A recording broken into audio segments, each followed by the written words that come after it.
So what does it do in the body?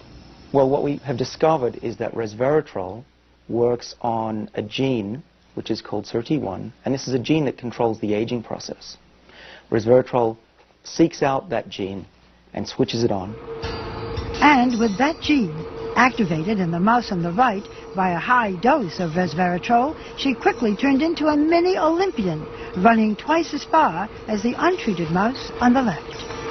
And they were eating a high-fat diet, a fatty diet, and they lived just as long as a lean, healthy mouse, which means that they didn't get heart disease, cancer, even osteoporosis, and they lived 30% longer. Can you do this in humans?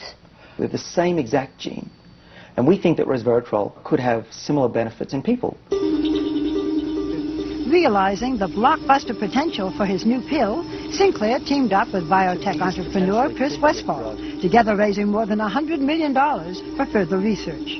And we think that we can increase healthy lifespan. So if you're in your 80s, you'll be behaving as if you were in your 50s. I think a lot of people will say you're raising expectations. This can't possibly happen. My answer to that is, I agree, but it's true.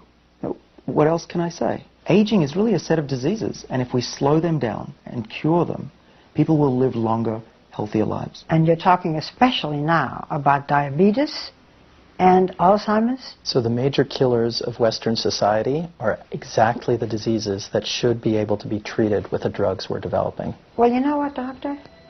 Cheers. The future. And what this has to do with is the so-called French paradox, which is the theory or the question that scientists have been looking at now for almost 20 years as to why French people who consume relatively high amounts of red wine and a diet that's high in fat have a lower incidence of heart disease than, say, we do in this country. And they found that the miracle compound is something called resveratrol, which is found in grapes, the skins of grapes actually, and found in high quantities in red wine. And now, of course, it's only a matter of time until scientists have been able to put that into pill form. They've already studied it in animals, so it's only a matter of time until it comes to us. And that's the deal. So inspired by that French paradox, these doctors got together and started studying to see, well, eventually they started studying resveratrol, and they found that this compound in red wine is so healthy for you that it literally can expand your lifespan 20 years or more, and not just any 20 years, but healthy years. It postpones disease. That's right. However, if you were just to drink red wine and forget the pill, you'd have to drink 1,000 bottles a day? Right, and let's be clear, we're not recommending that, obviously. That does not expand your lifespan. No, it doesn't. But, of course, they're going to put it in much more concentrated form when they are able to put it in a pill for human consumption.